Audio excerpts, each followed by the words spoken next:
how are you? You okay? I'm good. I'm good. It has been a while. Okay, so we all know that Hawkins is a character that is so far removed from you and who you are. How did you keep things light and shake off that character during filming? Oh, do you know what? There was a lot of banter between the cast. I mean, I think with this sort of very, very dark material, you almost have to. I think that they end up being one of the funniest sets to be on because you need to relieve that tension. Of course, there were a lot of moments where, there was stunned silence amongst the crew, but I think because we were all on location, no one really lived in Tasmania. I think a few crew members did. But I think collectively we all spent evenings out together. We'd all go and blow off steam in ways that you don't normally. If you're sort of shooting in London, everyone goes to their individual lives back after work. So there was something I think being on location and being away from home. And away from my kids. I was like, I can be a bad man and not take that home. Oh yeah, I suppose that is a good thing. Yeah, so it was I think the cast and crew kind of kept things going and kept things light. And can I ask you what it was like working alongside Luke, because I know he's your friend, so what was it like? Luke is my best friend, and it's a dream. It's a dream, really. I think to be able to kind of work with your best friends in any capacity. I just worked with my little brother on The Corrupted. Can I just say that was an incredible film? It was amazing. Thank you. But that for me is the dream. That's the goal. For all my friends to succeed and things to kind of go our way. But it's seeing Luke dressed up in the 1820s with a full-on beard. Wow. Okay. You'll see it. That'll be interesting. It was really fun. It was really fun, but it was an amazing experience for him equally, and for me. It was a very, very dark film, and I think the fact that we could be there together, we kind of kept each other going. So it was, couldn't have asked for much more, really. That's amazing.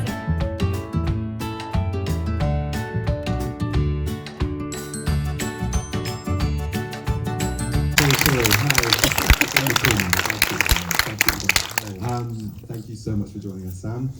For those in the audience who just had this experience watching this movie, this is a very different role for you. We've seen you play a diversity of roles across a load of different movies, but this feels like a real challenge for you and a very different type of role. What was it that drew you to it? Exactly that. I think the fact that it was a challenge. I think in my career, one thing that's sort of become clear to me is that I want to challenge myself in new ways and push myself, work out what my boundaries are and what I can and can't do.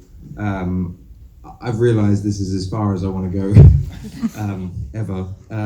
Because it was a very, very difficult shoot, and I knew it would be. Like even just during the audition process, Jennifer pushed me to the point of crying in the room, and I think what that brought out of me was like a vulnerability, which I think you don't see much of that of Hawkins, but I think it truly became very clear to me that this was so far removed from who I am, and I think that was what was incredibly appealing. Like I think the opportunity to, try to understand someone who I wouldn't normally want to understand. There were many reasons that I wanted to get involved with the project. Jennifer being the big one, but I think the challenge in itself was reason enough to want to take that plunge. What was the shoot like? You mentioned in the intro that it was quite challenging. Can you talk us through some of the experiences that you had there? Well, Jen wanted everything to be as authentic as possible. So as much as, of course, certain scenes were very, very, very choreographed to within an inch of their life. She wanted to build a trust amongst the actors, but she kind of, we did do the trek. We went through the Tasmanian wilderness, had very little to live off. We dealt with very, very difficult weather conditions, and it was treacherous. It was very, very tough. But I think because we were all in it together, the crew included, it made it a little easier to withstand. But yeah, I mean, from the beginning, Tasmania, I don't know if anyone's been to Tasmania, it's cut off from the rest of Australia. It's a sort of very, I was about to say backward place, but it's just very remote and very limited with its resources, and its crew. So everyone was kind of there and had travelled there, and no one was from there. And I think together we kind of found solace in one another, I suppose, through the difficult days.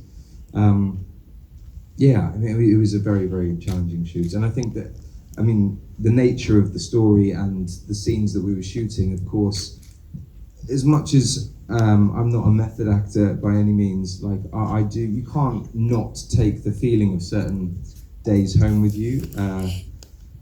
So I think just naturally I was kind of depressed as the extremity, but I think I was very down and in a dark place for I think the 3 months that we were shooting. And I think I had to be there in that place to be able to channel a little bit of who he is. Yeah, as I say, I never want to go there again. But I'm glad I went there. I'm glad Jennifer helped guide me to that place. And a kind of revisionist approach to a certain type of kind of costume drama. Did you feel when you were making the film a kind of weight behind it? Because it feels like a very significant moment in Australian cinema. It feels like a very important statement. Did you feel it was very significant when you were making the film? Yeah, I mean, the one thing that it's not is a love letter to England, or Australia for that matter. It's quite the opposite. And I think for me, I realised quite quickly that I knew nothing of that time and nothing of that.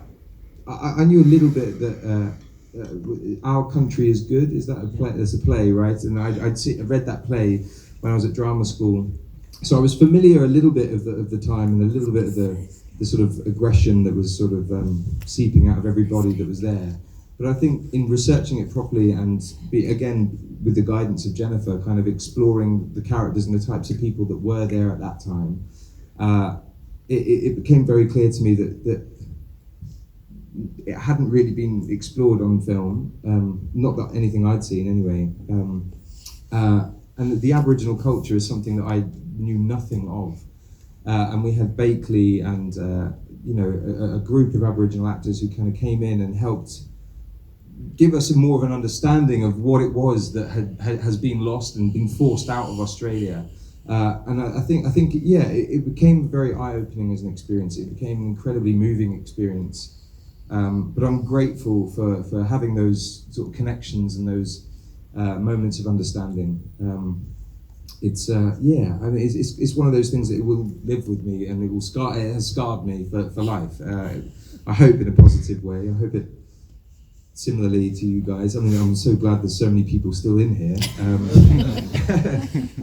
But it's not an easy watch, but I think it's the authentic and the reality of the situation that is what Jennifer wanted to capture. She didn't want to shy away from the real violence that existed and still exists today.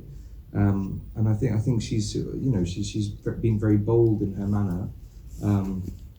But I personally am very proud of what we've created, and I hope you guys found something in it that you liked, or found sort of some comfort in. I don't really know how to describe how I'm feeling right now, but a lot of things, which I think is always a good thing when you've just seen a film. And what I'm interested to ask you about, Sam, is I guess that is a historical film, but discrimination against Aboriginal people is rampant in Australia nowadays. And what did you learn from making a film and specifically working with the Aboriginal cast members about discrimination they faced in 2019? Well, the difficult thing that we came up against, kind of environments and so forth. Is there a kind of a lightness when you're not on camera? Is there a humour? Do you develop a kind of rapport with your cast that sort of sits outside of the darkness of something like this? I mean, there has to be. That's the only way.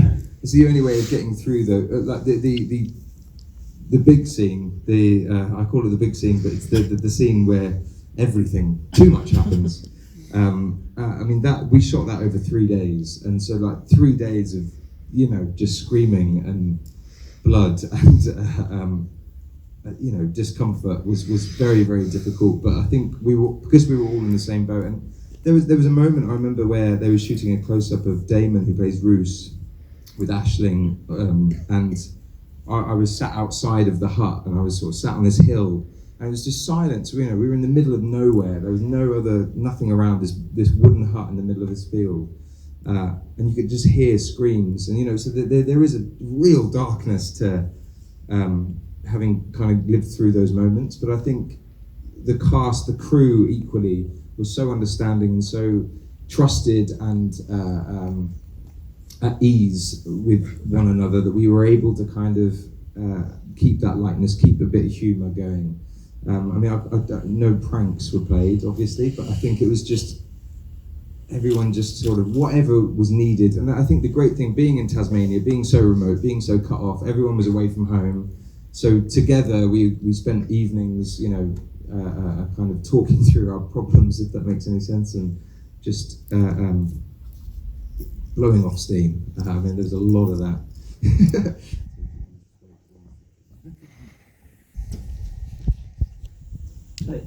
The biggest thing, I mean, one of the biggest things I take away from this is that every single performance in the film for me was absolutely incredible, even the minor roles. And what I kind of want to ask from you is, what did Jennifer Kent do uniquely in her own style to get that out of everyone? Because I really want to know from your perspective as an actor, what a director can do to bring that out of everyone.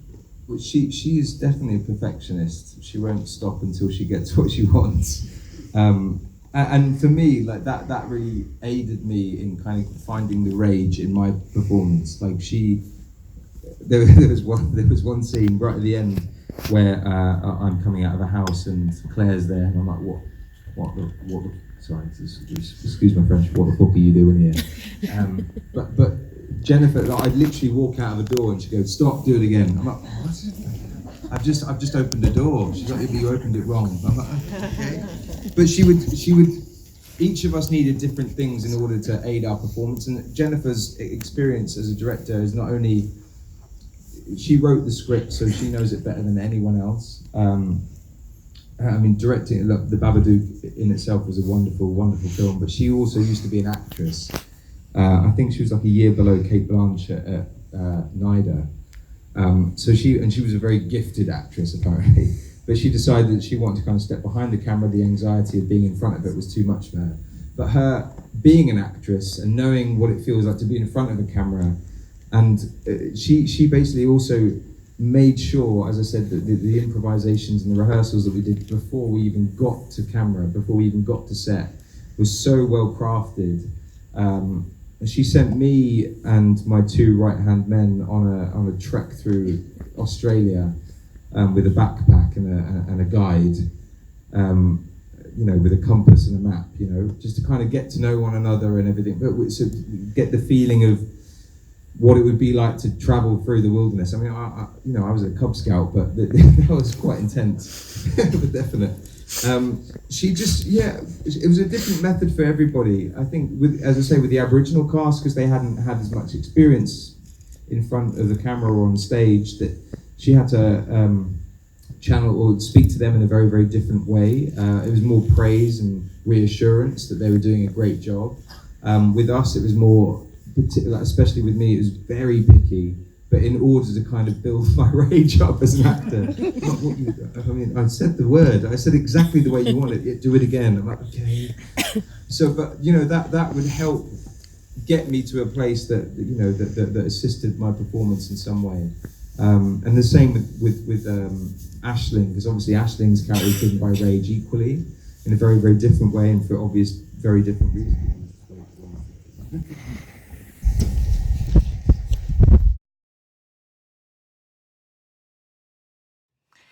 So it's been a couple of weeks since the Sundance Film Festival, where I was lucky enough to have tickets to the premiere of The Nightingale, which is obviously Sam's latest film. And it's taken this long to get my head around it and really work out what I wanted to say. When people have been asking me about it, it's been difficult because I've been telling them that it's not an enjoyable film, but that it's a stunning film, and that's quite a difficult thing to get your head around, because it wasn't enjoyable to watch. It was tough to watch, but the film was brilliant, and it is a story that I think needed to be told. The story it was telling, it was something I had no idea about, and I don't think many people knew about it. I think it's something that has been pushed aside because it was that horrible and horrific that nobody wants to really think that it happened. And I think it's a brave thing to to tell the story and enlighten people to it, and enlighten people to what the Aboriginal people went through back then. And I think it was told in a very sensitive and beautiful way by Jennifer Kent. It's just, the shooting of it was absolutely stunning. I know there's been talks of people walking out. As far as I was aware, there was no walkouts at Sundance London. I personally don't think that the violence is gratuitous. I think it was done in a way that was, you know, it showed what happened back then, and again, like I say, it's something that people need to know and understand. So it wasn't gratuitous for me. Yes, it was dark. Yes, it was horrible to watch. Yes, I turned away from the screen a lot of the times. I think my colleague Emily was sat next to me, and I think we was holding hands through quite a bit of it, because there was some difficult moments to watch, but it was told beautifully. The cast as a whole, across the board, there was no weak link amongst them. Everyone played their part beautifully. In terms of the main three, Aisling was heartbreaking. Just with the look on her face, she was able to just convey just the horror that she was going through, and the anger, and just the despair that she felt after what had happened. Obviously I'm not going to say, because it's a spoiler-free review and we want you to be able to watch it for yourselves, but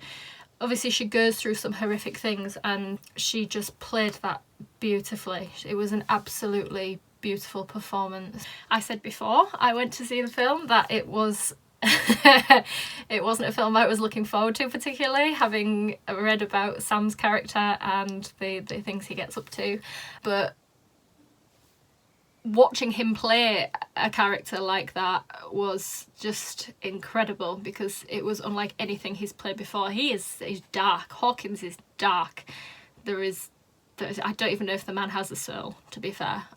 Just so much darkness, and Sam played that perfectly, because I hated him. And as a Sam fan, that's impressive. I hated Hawkins. I just thought he was a horrific human being, and the things that he did was just awful. So yeah, it was an absolutely incredible performance from Sam, one of his best, I think. And I really think everyone needs to go see it and just see what he does with this role, because he just takes it to another level. It is incredible. But as I've said to everyone that has asked me about the film and things, I said, I don't know if I should be saying this as a Sam fan, but my standout performance was Bakerley playing Billy, the Aboriginal tracker that Claire enlists to help find Hawkins. He was incredible in his first full role, like acting role. You know, it's his first major acting role, and just wow. You wouldn't have thought that. You would have thought that he'd been doing it for years, because he just had such natural timing. And I mean, because as much as you don't believe that there will be, there is actually some funny moments in, and a lot of the funny moments come from Bakerley as Billy, and he made me laugh. He broke my heart. He was just absolutely incredible. It's such a stunning performance, and I just would like to say congratulations to him and the whole cast, just for what is a very difficult watch, but a story that needed to be told, and I think Jennifer Kent and the cast have told it incredibly well. So that's my spoiler-free review. Like I say, I don't want to give too much away of what happens, because I think that people need to go and see this film. But please go see it. It deserves to be seen, and it was just an incredible story, and congratulations to Sam and the whole cast for just playing it beautifully. So yes, so we hope you enjoyed our little premiere adventure and our interview with Sam. Thank you again to Sam for always being just so incredibly kind and generous with his time. It's always a pleasure to support him and to go to these events to support him. Thank you to Picturehouse for putting on the premiere, and yes, thank you to everyone involved. It's been a pleasure, and we will see you again for the next one. Bye.